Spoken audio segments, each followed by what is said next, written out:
In today's episode, during listener Q&A, Daniel and I will answer a question about basements. And later, you'll meet Tara Mangini and Percy Bright, the talented design team behind Jersey Ice Cream Co. But first, I'm Stacy Grinsfelder. And I'm Daniel Ganter. This is True Tales from Old Houses, episode 110.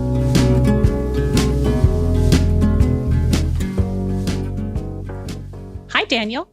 Hello. Welcome to the last episode of the season. How you feeling? Sad. I'm kind of feeling sad. I don't know why, but, well, I do know why. Because every time we get to the end of the season, although I'm ready for a break, I'm also a little sad to say goodbye. I know. It went by fast. And yet, so much talking we have done.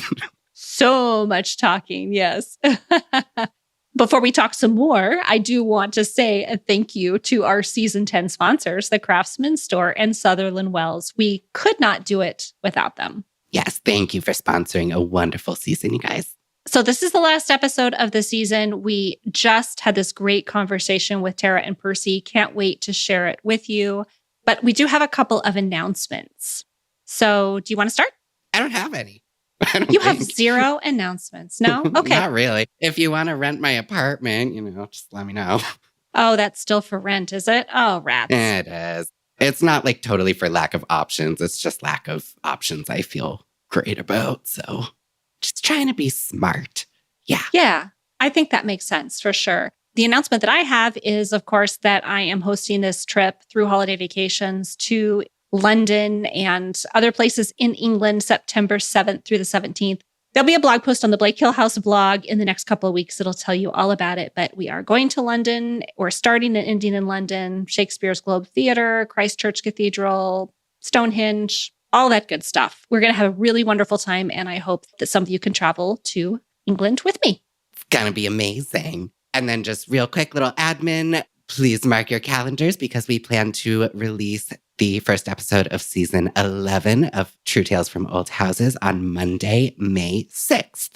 Right. And to be clear, you did not hear that incorrectly. It is May 6th. Normally, we don't take that much time off, but we talked about this during the mini-sode last week.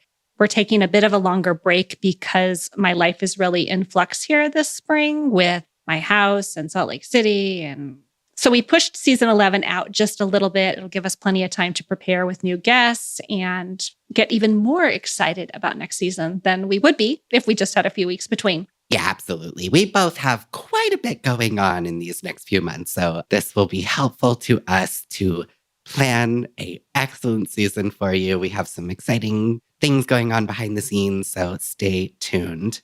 And in the meantime, you can subscribe to the show wherever you listen to your favorite podcasts, and then you'll know immediately when that first episode of season 11 drops. You can also leave a rating or review. Between seasons is a great time to tell your friends about the show, get them all sucked in, binge listening, so they're ready for the next season as well.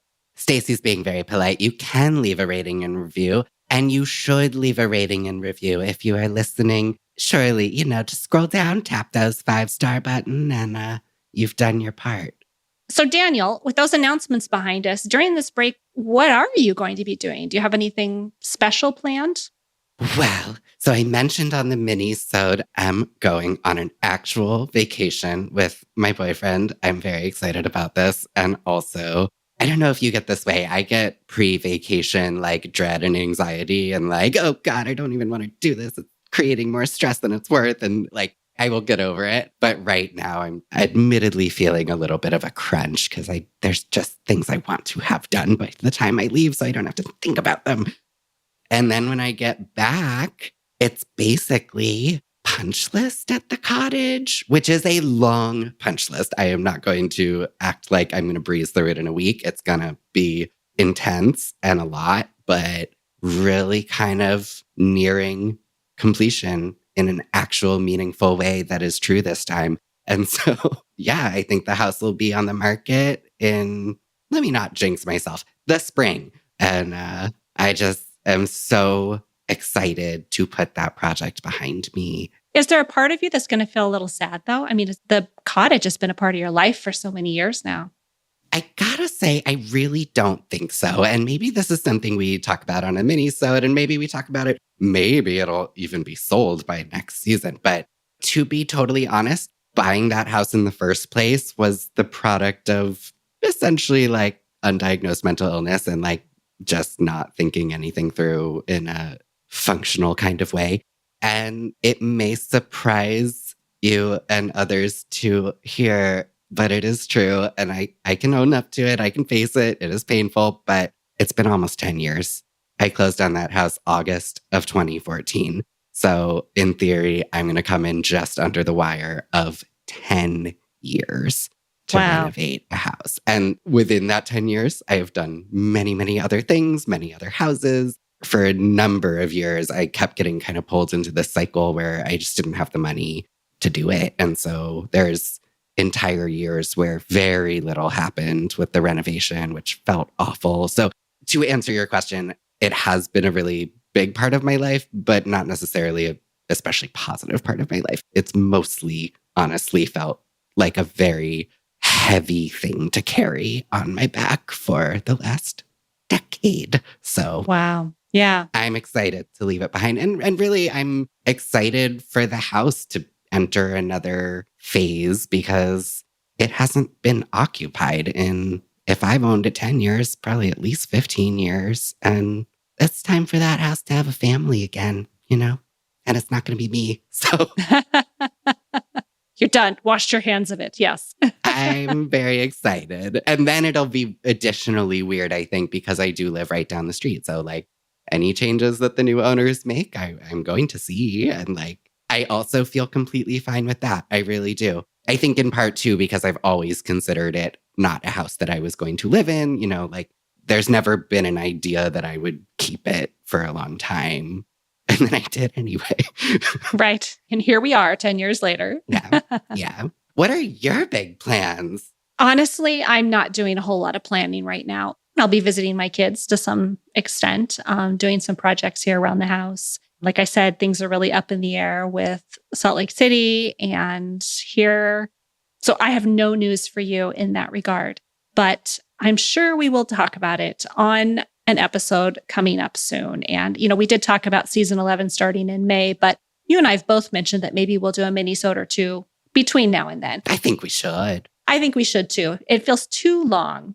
It's not like we're not going to talk, so we might as well hit that record button and try to make it entertaining for the people. All right. Well, we've got to take a quick break. You ready? Sure. All right. Listener Q&A is up next.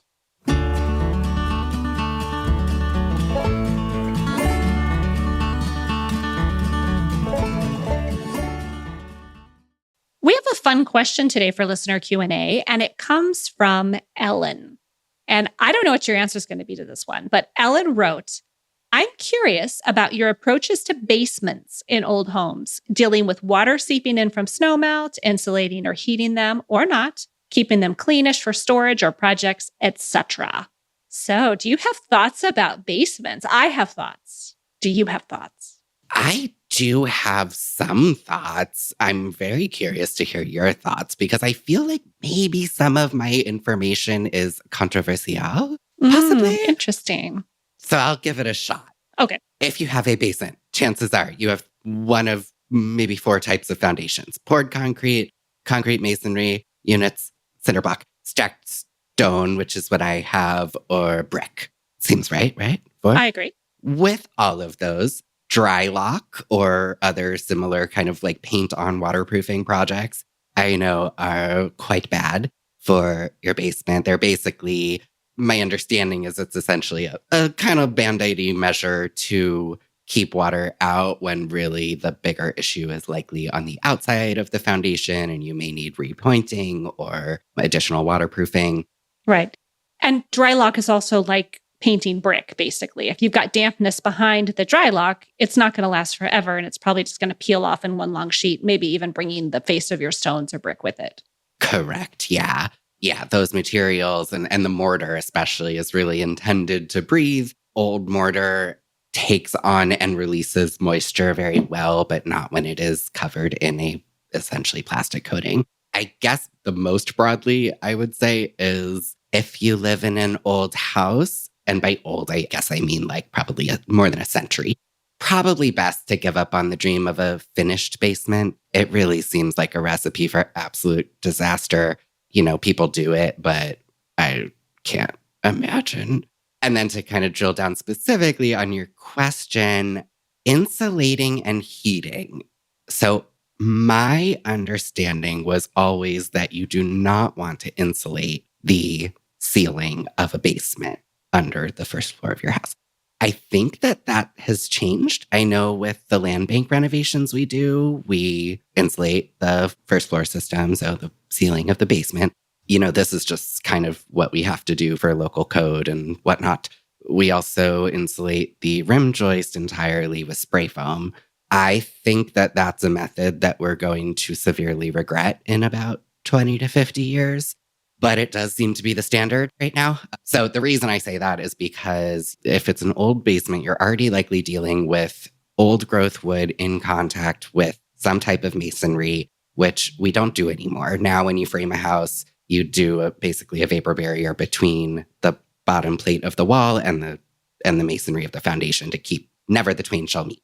In this case, you're basically already having that condition, which can be problematic enough on its own. And then you're covering it with something that does not breathe, that also has a capillary action where the water can migrate from basically up from the masonry up to the joist, and then it has nowhere to go. So I think we're going to have a whole bunch of rotted rim joists in this country in a few decades, but it does seem to be sort of where things are headed. So if you have the option to skip it, honestly, I'd skip it because I think it's asking for trouble, but that's just feelings more than hard and true facts. Well, normally I would say facts are not feelings and feelings are not facts, but I think what you're saying makes a lot of sense. And basements are generally dampish. You mentioned giving up on the idea of a finished basement. I would take that a one step further and say maybe give up on the idea of a completely dry basement as well, at least if you have any masonry or stacked stones. I have a field stone basement and I have a little tiny section where water comes in when the snow melts or when we have a really heavy rain. And you touched on this before, and we had a Q&A before about efflorescence, and the owner of Limeworks came on and briefly touched on this. So if you have water coming in your basement, the first place to look is your gutters and your drainage on the outside. And when you have addressed all of that, then, sometimes you'll still have a little spot, which is the case at my house. There are things that I could do to improve it, but it's also not causing a big disaster at this point. I do run dehumidifiers in the basement year round just to cut down on the dampness, but I would venture a guess that the humidity level is still around 60% down there. As far as finishing and insulating and heating and such, I say no because my basement in particular is already quite temperature controlled and humidity controlled year round. It stays almost the same year round because of how deep it is, below the frost line. Parts of it are below the frost line. So I like that air to stay the same. I don't like to create an imbalance with heat in the winter and cool in the summer. I like to keep it pretty much at a level temperature, level humidity all year round, because I think that overall is better for expansion and contraction with the mortar and the stones and all of that. That being said, I think it can be kind of case specific just because it is true. More than likely that you're going to have a bunch of plumbing running through your basement and stuff. So if it gets really cold down there, which hopefully it doesn't, then you may need some kind of heat source just to keep it kind of above freezing. Well, I was going to say, and that's a good point. Mine stays around the low 60s year round. Yeah, mine too. And I will note too, just having like equipment operating in the basement can help a lot with especially like dampness. Like it's not going to help with like flooding, but just overall kind of humidity in the air. I remember when I bought my house, the basement was very kind of like damp and humid and like a little gross. But as soon as I got a boiler in there that was running, it changes things a lot. So I don't run a dehumidifier or anything. Yeah, I think to your point, though, Americans, I think especially, are very obsessed with sort of having like a bone-dry basement. There's nothing like inherently super wrong with a little water getting in your basement every now and then. Like, obviously, protect your things and have a way for it to escape. So in my case, I don't have a sump pump. I do get some water down there sometimes. And If there's a ton of it, I have actually pumped it out, which is not great. Most of the time, it's a little bit and it just evaporates down through the concrete because there's no vapor barrier underneath the concrete because it's a million years old. And, I don't have mold.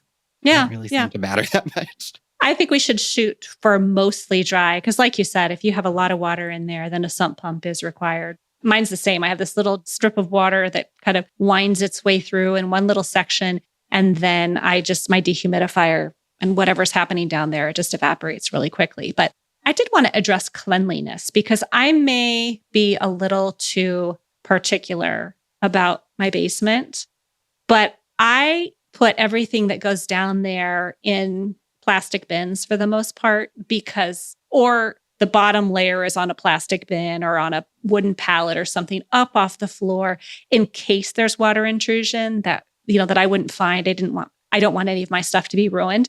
And I also keep it a few inches away from the walls. I do have a stone foundation, so I keep everything pulled away from the walls about, I don't know, I think a few inches, 6 inches, maybe as much as a foot. And periodically, I will go down to my basement. I did it much more regularly when I first moved into the house as I was getting to know it. But now it's periodically I'll go down and I'll just do like a whole perimeter walk. And I'll peek behind everything that I've got down there. And I'll just look for potential issues. Maybe my mortar needs to be repointed, or maybe there's a new spot where water's coming in, which hasn't happened, thank goodness. But I just like to keep my eye on everything down there so that I know what's abnormal and I can head off trouble before it becomes something very serious and expensive. Absolutely. Like anything in your house, it's important to just sort of every so often give it a look-see. Don't not go in your attic for 5 years straight like I may have done. Anything could be happening up there. All right. Well, Ellen, thank you so much for that question. I think we answered it very thoroughly, as we are wont to do. Thank you, Ellen. If you have a question for us, we will continue to take submissions throughout our little hiatus. So you can go to truetalesfromoldhouses.com and submit a question through the contact form or leave us a voicemail. Yeah, voicemail. There's a mic icon in the bottom right-hand corner of the page, either on your phone or on the website on your desktop. And you can leave us a voicemail, which we love. Thanks again, Ellen.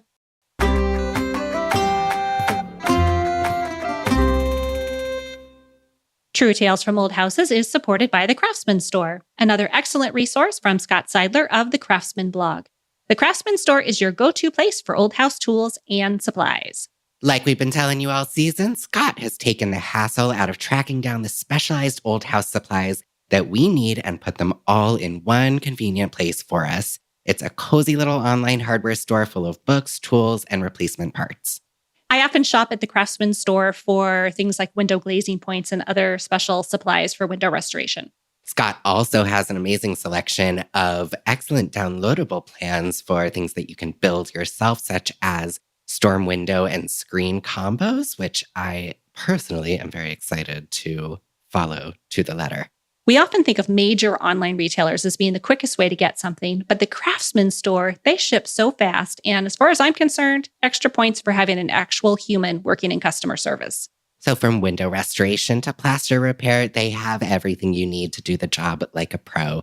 Check it out today at thecraftsmanstore.com and save 10% on your order if you use the code TRUETALES. True Tales from Old Houses is also supported by Sutherland Wells.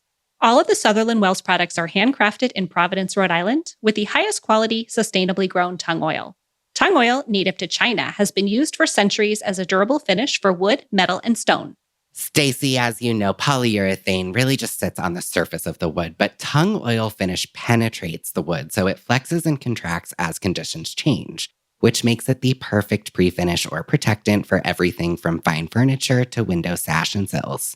I just finished the wainscoting in the upstairs bathroom. I used the Murdoch's line, and I was curious if you ever do this, Daniel. Whenever I finish a project like this, I find myself going into the room and just staring at it. Do you do that? Constantly, yes. Well, it's so beautiful, and I was very excited. I sent some after pictures to Sutherland Wells. I said, share these. You have got to see the before and after for this.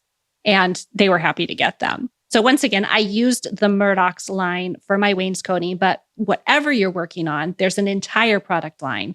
You might be repairing siding, hardwood floors, furniture restoration, cutting boards, you name it. To learn more about the complete product line, visit Sutherland Wells, that's Wells, sutherlandwells.com. And to save 10% on your first order, use the coupon code TrueTales.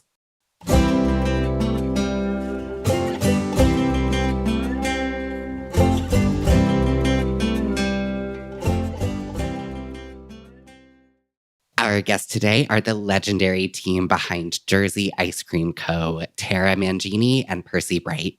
Tara and Percy have traded their nomadic lifestyle for an 1880s farmhouse in upstate New York, and most recently starred in their own TV show, The Story of Home, on Magnolia Network. Hi, I'm Tara Mangini. And I am Percy Bright of Jersey Ice Cream Co. Welcome. Hello, friends. Thanks so much for having us. Hi. So good to have you here. Daniel, you know these folks, so I'm told. I do. I'm very lucky to know these folks. And I was thinking about it today, and it's probably been like 15 years, which I know. is crazy. It's probably not 15, 10. but I think 10. Because we haven't even known each other 15 years. Oh, fair enough. Well, so my big flex brag is that I remember I was living in my Brooklyn apartment at the time, but you guys were working on a house on Long Island, and I got to come out and play with you for a couple days, and Percy taught me how to plaster. And so I think maybe that's the first time we met anyway. No, we met at a dinner, and then somehow we bribed you to come help us on that project. I mean, for me, it felt like we were bribing you to help us. Maybe you felt like... It did not take any bribing. I was like, please, please, please. So I guess by way of introduction, for those that don't know you, can you talk a little about who you are? What is Jersey Ice Cream Co.? What do you do? Why are you so magical?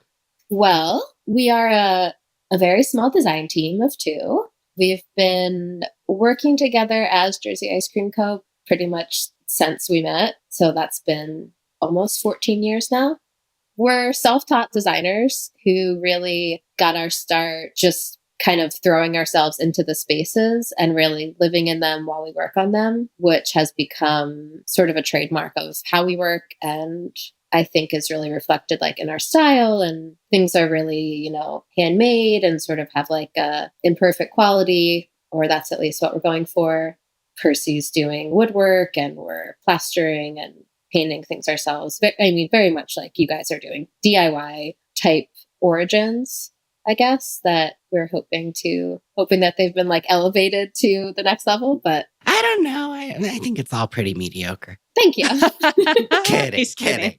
Can I say something real quick? So, absolutely. Yeah. For anyone who missed a little something, you said you live in the houses and work on them, which I think is a very unique business model. Could you go a little bit more into that? We have strayed from the model from time to time, to be perfectly transparent. But it is, I think, like when we're at our best, it kind of just started out of necessity. Like, got our first job in upstate New York. We're broke. It's in the middle of nowhere. So like, well, we'll just live there, work on it. That's fine with us.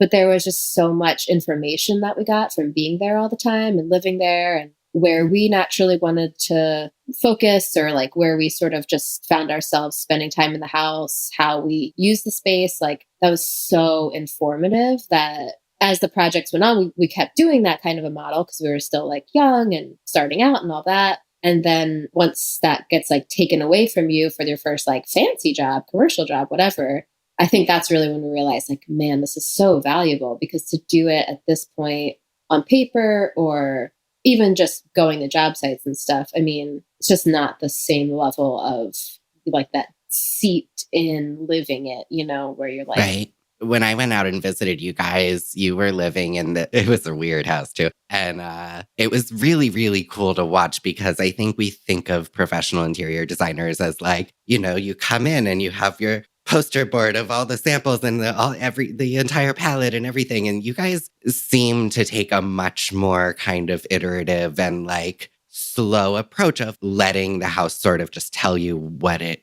wants to be. Do you feel like that's accurate, or am I just kind of projecting? No, that's definitely right. I mean, neither one of us comes from a design background, or interior design anyway. So you could say we're winging it most of the time, especially in the early days. But the way that you put it sounded much more respectable. We are just really operating somewhere between like agonizing over every decision and just living with it and kind of letting it breathe and decide on its own or something like that, if that makes any sense. That's so accurate. Yeah. And I think you're good to it. Like you go out to a flea market and you find the perfect piece that you weren't really even looking for, but there it is. And then you kind of can move from there. So I feel like it's the reverse of how I think a lot of people think about how you put together a space. And I think that that's really cool and valuable and inspiring personally to me. To me, it's like it hits on such a personal level because I think it's hard for me to view us as professionals because I have that same vision in my mind as like a professional is organized. They like know what they want ahead of time. They're making that happen. And I think even sometimes for me, when I like get a glimpse behind the curtain because I'm living behind the curtain, it feels so like, yeah, we're just kind of feeling it out and trying stuff and letting things like, I want as many things to like make decisions for me as possible. Like, as you know, there are just so many decisions. So if like we go to a flea market and find like a lot of tiles, I'm like, sweet, this is the tile. I'm like, help me universe, you know? And that feels like some designers, like you're saying, like really don't come at it from that way. But yeah, I guess I just need all the help I can get, sort of. I think it's part of what makes your work so special is like, you can't just buy every single item in that room or almost any item in that room. Every space truly is unique, one of a kind. You're using materials that simply cannot be sourced elsewhere. Like, it's pretty amazing. And I'm basing part of this on, I will try to elegantly segue into your TV show. I gotta watch you guys on TV. And you did some pretty incredible work. And I'd love to hear a little about that. Tell me about your experience. Your show is a rabbit hole I went down, and I am dying for season 2. I don't know if that's happening, but no. Okay. So let me start over and say. That's okay. It's not like a sore spot. It's totally fine. Yeah. Okay. Yeah, no, it was a complete rabbit hole. I started it and then I basically just watched it with sort of my mouth kind of hanging open and my eyes wide open and just felt so inspired. It was just, your house is so beautiful and it just hit me in all the right feels as far as a place to visit or to live goes. It's gorgeous. Absolutely. That's so, so sweet. Thank you so much for saying that. Yeah, that's You're really welcome, nice to hear. truly. As you can imagine, it was difficult for us going through, not to immediately go to the negative side, but difficult for us to go through it, to watch it, knowing like how it was originally pitched to us, the footage of things that they got, and not to feel a little bit disappointed a lot of the time watching it, just like, oh, I wish that they'd shown this thing or that thing.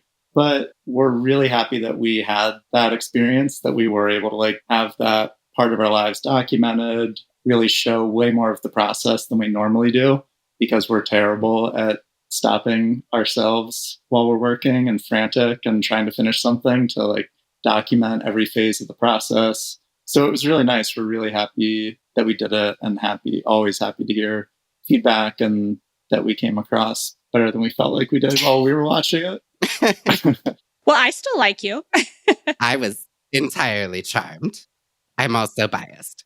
For me, the most insane moment was like, it started out at a really like calm pace. It was like, this is very manageable. Like everything's cool. They were so gracious with time. They gave us so much time. So we're like spoiled, like just plodding along. And then, you know, as you can imagine, by the end, we're like 3 months late, keep pushing the deadline. So I'm not kidding when I say we wrapped filming like the day before the show aired. They were like editing in tandem with the coming out. They hated us, I'm sure. So it's like you wrap filming. We're on like no sleep, delirious, have been working like just as hard as humanly possible. And then the show comes out the next day and you're sitting in the house that the show is about, and like the emotions and like the just vulnerability, I just like wanted to just absolutely explode. I cannot look at the house. My eyes are closed. Like it's coming in at me from all angles. Like we're living it. We're watching it. It was just like, this is psychotic. That was the low point. That was like, wow, must escape. But now it's been a year. Today I was like, remember the show? What if the film crew was coming today? And we were like, how on earth did we do that? That's so interesting to hear from your perspective, because from an outsider's perspective, as someone who doesn't know you at all, you made it all look easy. So I know that it wasn't. And having just a very, very small part in the show that Daniel and Brad were in, my part was so small, but I felt a lot of those same feelings. And I can't imagine that multiplied across 6 episodes and a year of your life. Yeah. That's a lot. Like Stacy said, I think it turned out beautifully. Obviously, I'm a little biased, but one of the things that I thought was really cool about the show, and not something I feel like I see a ton of on like home and garden kind of television, is that part of what makes your work so beautiful is that it's awfully subtle many times. So like you're playing a lot with texture and like these things that don't necessarily come through as strongly on TV as they're going to in real life. And I felt like it felt, at least as a viewer, like they really gave you the creative liberty to really do what you do best and the way you want to do it. Do you feel like that is true of your experience? I know that was Brad and I's experience with doing the show we did, was like they didn't tell us anything. Right. Yeah. I mean, it was nice the production company gave us a lot of freedom. They would want to line up what shots were happening, but outside of that, it was just kind of like, what are you guys going to be working on? What do you want us to cover? That sort of thing. So yeah, we're so thankful that they did give us that freedom and that they did cover plastering and tiling and temper prints and building cabinets and just the wide range of things that we usually just kind of do in secret in our little dark workspaces. So it was really nice to... The stamp.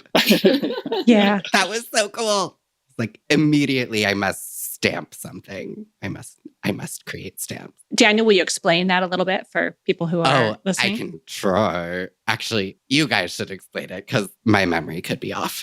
I mean, we were so excited about the stamping. And that was one thing that they were like, oh, I'm trying to make the schedule with them. And I'm like, we really should do this stamping thing. And I'm like, I don't know if I'm like, no, this is going to be like really great.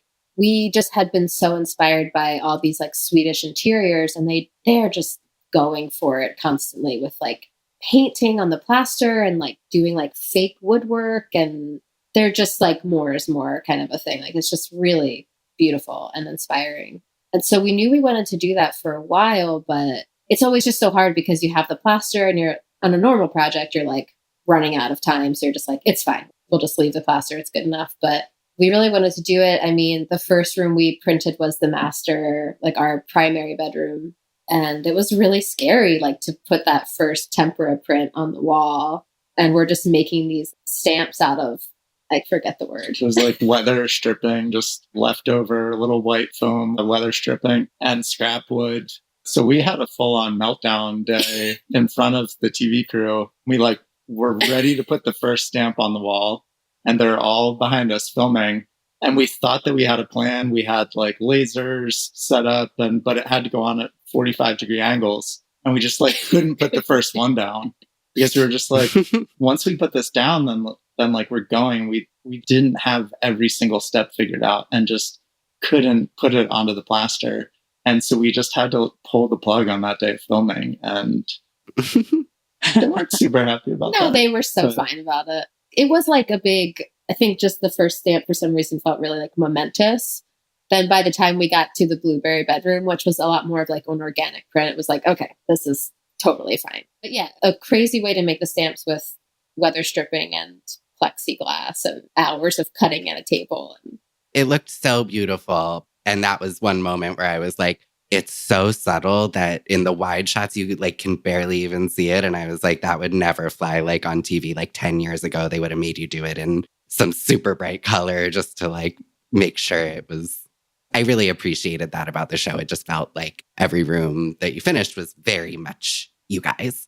Speaking of the plaster, so this season, we've spoken primarily to people who went into the trades as young people, as a first career or very early. And Percy, I believe you started plastering as a teenager. Can you talk about your evolution into the old world art of traditional plaster? Yeah, I'd love to talk plaster. Unfortunately, I did not start as a teenager, but my plastering career is now a teenager. So like I've been plastering for, I guess, like 13, 14 years. And just started with a crew in Philadelphia where Tara and I were both living at the time. It would usually be like an 8 to 10 person crew, and we just hop around the country, occasionally internationally for 2 weeks at a time, plastering, shouldn't really name drop them because who cares, but plastering anthropology stores. At the time, this was the company's like bread and butter client. So there were some people doing the big art walls, and then the rest of us were just running thousands of square feet of plaster in these stores. So it was a steep learning curve. I mean, I started out just washing buckets and doing whatever, and then got to try plastering the base coat in a closet for this one client, and kind of started doing it on my own outside of work just to up my skill level. And then eventually was the one putting up and doing these massive thousands of square foot walls and things like that. What made you want to get into that in the first place? It was right after the old 2008 recession, 2008, 2009 recession. So I'd gotten laid off from a graphic design job, which I had also not gone to school for. Had just bought a house. And so just kind of threw myself into that for a little while and really fell in love with it, fell in love with the whole process, really just kind of discovered that entire world for the first time. Discovered Design Sponge when that was like the biggest design blog on the internet, and didn't even realize that that was its own world out there. Just got super swept up in it. That was when Tara and I met, when I was, I don't know, maybe a year into renovating that place. And so we kind of finished that house together as like our first project. And somewhere in that timeline, I was like, all right, I've got to start making a little bit of money. And somehow through like a friend of my mom's, it was like my mom's friend's son worked at this place, and my mom she'd mentioned it over the years, like they do really cool stuff. And I was just kind of like, yeah, okay, Mom. And then finally, for some reason, looked at their website and was just blown away by the different plaster finishes and the art walls and stuff, the work that they had up, and applied for a job and somehow got it based off like the limited work that I kind of scraped together to show them. And that was it. I mean, I remember us having a talk being like, if you could learn how to do this and we could do this in our projects, like that'd be really good. Yeah. Yeah.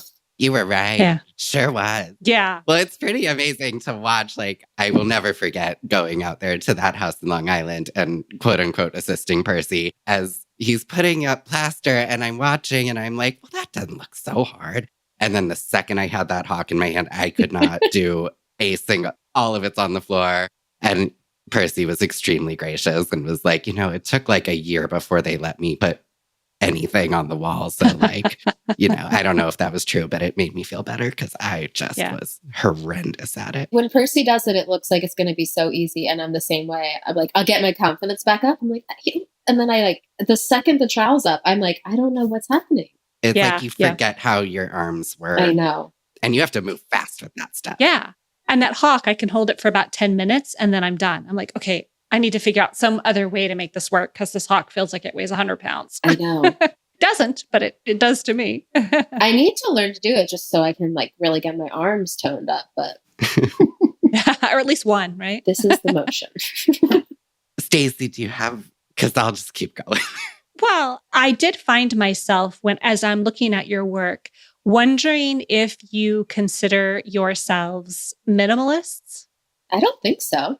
No, definitely not. I mean, not maximalists, but just right in the middle. Yeah. Right. I think like it probably started more minimalist. I don't know if that's because like the time it was 2010 or budget or whatever, but I think we're definitely turning the dial up. Yeah, I think a big part of it is also the amount of time that we have to put into a project. Like ideally, every project would be like a lifelong project, right? Spanning generations, and like all these layers are getting folded into it. Things are getting edited, things are getting added.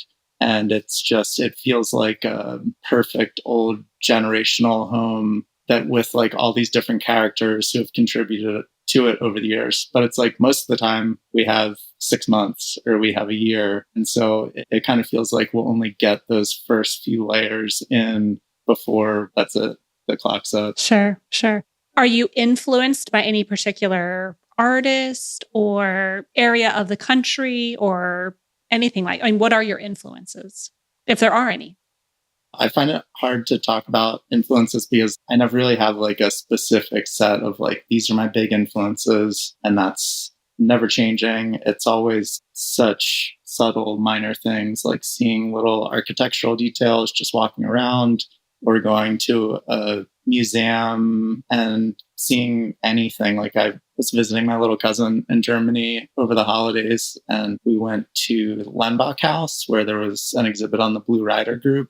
And so just seeing like how they were almost in like a Barnes Foundation way, like incorporating for the first time these influences that were international as well as local, that were included like tradespeople down to like kid art, like little kids art and primitive stuff. And yeah, just like this huge span of influences. And so picking up even some little thing in one of their paintings and just seeing like how they, who knows how much they were thinking about it. In my mind, it's like they're absentmindedly doing this little wallpaper print in the background of a still life or something like that. But it's like seeing that little tiny glimpse is super inspiring to me versus maybe being like, my biggest influence is Frank Lloyd Wright or something like that. Sorry, Frank Lloyd Wright. Oh, that's okay. Trust me. He's fine. He influenced enough people. No, actually, that makes me feel really good to hear that.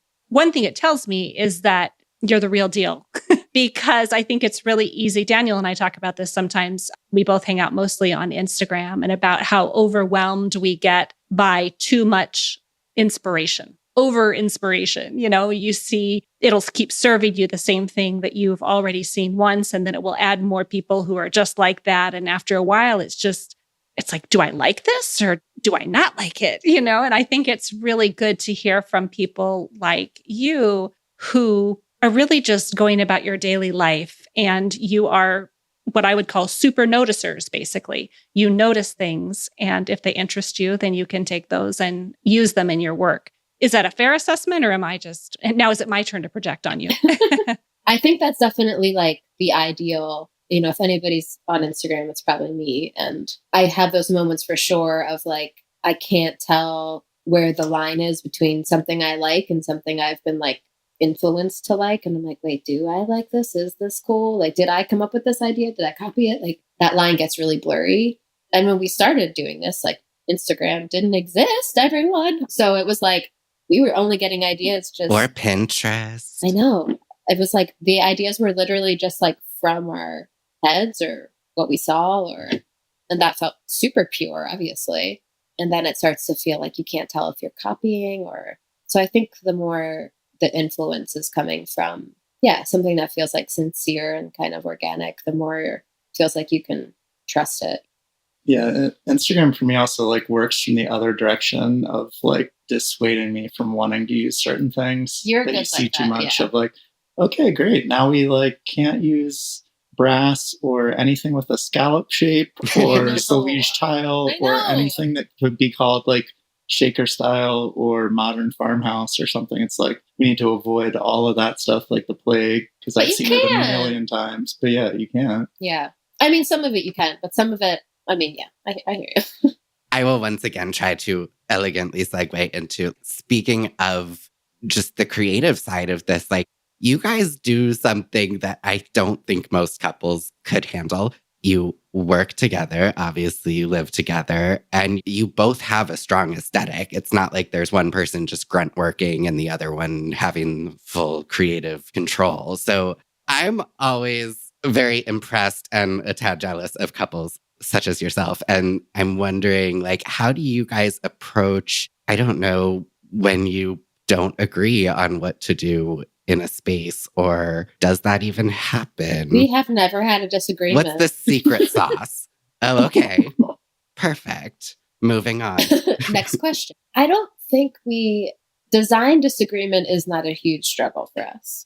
Not that it's never happened, but It's like definitely the big part of the pie is like agreement. It's inspired by the same kind of thing. Like, look at this little background wallpaper. Oh my God, I love that whole feeling, you know? And I think the like piece of the pie that we disagree on is small enough that like we'll give it that attention. If it's kind of like, I don't like that or whatever it is, then it's like, okay, well, maybe we should talk through it and actually work on it. I think it's small enough that we can like have it elevate us to like where it needs to be instead of it being like a friction point generally. Yeah, it'll never be like, I don't know, we come together to a new job for the first time and it's like, oh, I was thinking like Memphis style or whatever. And I was like, oh, I was thinking like high Victorian or something. Oh my. Well, I mean, we are like generally pretty close design wise. So there will, though, I mean, once in a while, I think. Ooh, the dirt really comes out. I can definitely remember times where we have sort of like put a room or some big design decision on the back burner for a few months. And when it comes time to revisit it, we've each kind of diverged or gone off in like some kind of different directions. And we come back together and I'll be like, oh, really? That's what you've been thinking? I thought we talked about doing this year. But it usually, I think it's more of like a helpful nudge to just reassess instead of letting something, some like vestigial design decision just kind of like stick around because we decided 6 months ago that's how it was going to be. So like, I guess what I'm hearing is that sort of think about small disagreements or different perspectives as an opportunity to actually improve the work rather than kind of hold things back or leave one person feeling disappointed or whatever, which I think that's a very valuable lesson. Cool. That's very self-aware and grown up because I know from my half of the couple, I would really like to be right all the time. I think there's like enough decisions to go around. It doesn't feel like it's like I've already made, there's enough. Yeah. I'll make the next one. Like there's so many to make. I mean, my limited experience is that it gets easier to kind of let go of things the more projects you do because you're always sort of like, well, I can do it on the next kitchen or whatever. Yeah. Has working on, just to backtrack a little bit, so you had your house in Philly, then you guys basically became homeless nomads for almost a decade. And then you bought your house a few years ago now. Like 5. God, how many years has it been? 5, oh my God, yeah. Don't tell me this. It feels like it just happened. God, 5. How has it been different to work on your own house versus client work that you were also living in? Like it was very personal, but not your own.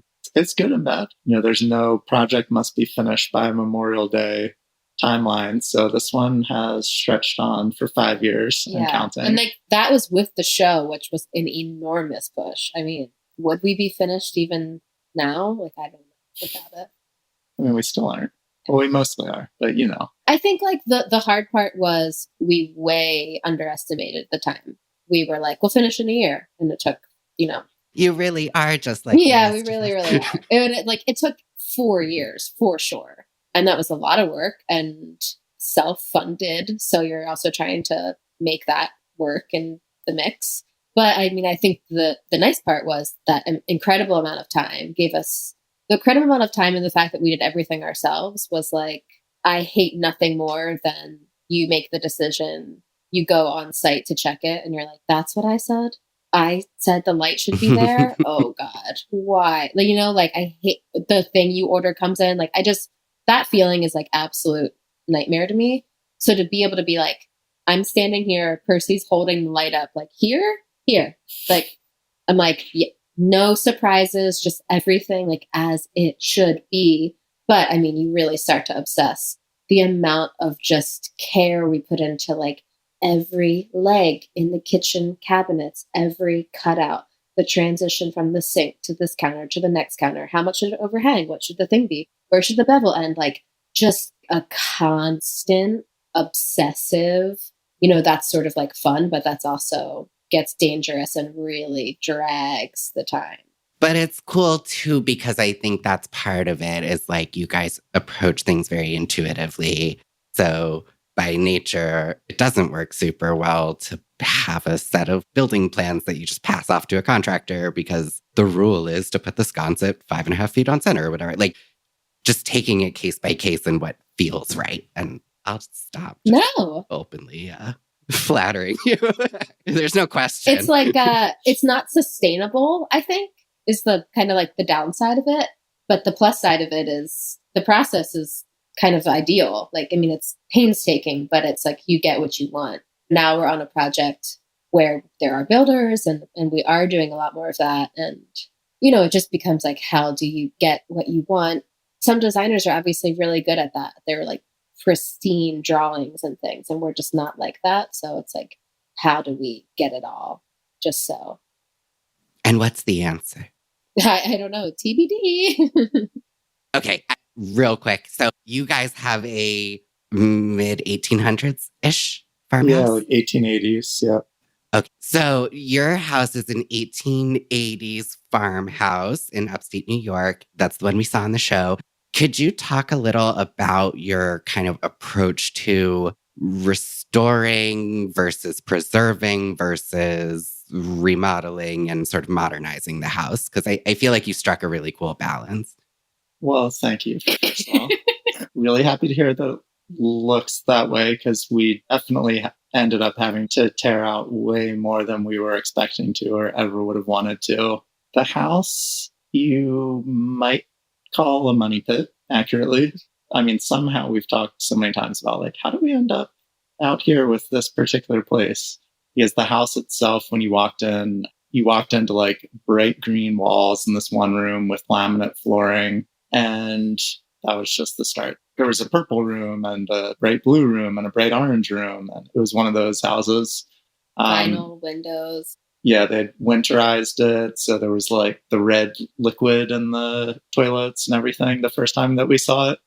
But we were like, all right, we can handle this. And then we started renovations, and it was like, go to pull up that laminate flooring. In our experience, like, oh, there's just going to be beautiful hardwood underneath. And instead, there was just nothing underneath. There was no sill. There was no like 2 feet of joist. There was no first 2-3 feet of studs in the walls. And then the foundation was tumbled in on itself in one section of the house. And then in other sections, they'd had people just slap Band-Aids up, most of which were metal studs with some kind of press board, the insulation that just like becomes mouse food / house over the years, and sheetrock. And so it was just 7 layers have to come off of every wall just to get back to the inevitably cracked plaster that was like beyond repair. And there were a lot of heartbreaks, but I think like so many things, ended up somewhere in the middle between trying to honor and respect the house and bring in a lot of like hemlock wood, for instance, because the whole house was balloon framed in hemlock, apparently because there was a big tanning industry in the area. So they would use the bark, and then they were like, we've got all these trees left over. What should we do with these? And so people locally framed out their houses in hemlock and sheathed them, and all the floors, the original floors, were hemlock. So we brought things like that, bringing in a lot more hemlock, trying to just dial the clock back on how we thought the house would have been used originally before they ruined it in a bunch of places. So with this particular house, preservation wasn't really on the table. It was more just, kind of trying to reverse engineer what would this house have felt like when it was originally built, but with plumbing and electricity. It wasn't one of those houses where you get a lot of help from the house. You know, there wasn't like, oh my God, and we pulled this down and this is here, or like this little room, we want to keep this. It was like everything's getting gutted, and there's so few design details that we're seeing that are like inspiring at all. It's like a couple little pieces of wallpaper, a hidden door behind drywall, like a couple moments like that. But in general, it was a lot of just like creating from scratch and like, what do we want to do with the trim? There's no trim, and things like that make it really hard. I'm so happy to lean on the house when I can, and there was just not a lot of that happening. Well, you did a beautiful, beautiful job. Thank you. Thanks. Well, thanks for being here today. I want to wrap up by having you tell our listeners where they can follow your projects or find you on the internet, or maybe even eventually hire you if they would like to. And just your home address really fast. Oh, yeah. So the address is, I mean, to be perfectly honest, You can find us twice a year on Instagram, and that's about it. Yeah. Where are we? Nobody knows. That's the big secret. We're not advertising ourselves very well. You can find us on True Tales from Old Houses, January. Episode 110. Episode 110. And that is the hottest Jersey Ice Cream Co. press. That is so true. In addition to that, you can find Tara and Percy at Jersey Ice Cream Co. on Instagram, and you can watch their TV series, The Story of Home, on HBO Max and Discovery Plus. Oh my God. Excellent. Right? Excellent. Yay. That was just Bravo. off the That dome. was great. That was great. I forget we had a show. It's so nice to meet you, and I love your work, and I'm glad you were here. So thank you. Yes, our pleasure. Thanks so much, guys. Thank you for listening to True Tales from Old Houses and for making our jobs so much fun. And thank you to our guests today, Tara and Percy, and to everyone else who joined us this season.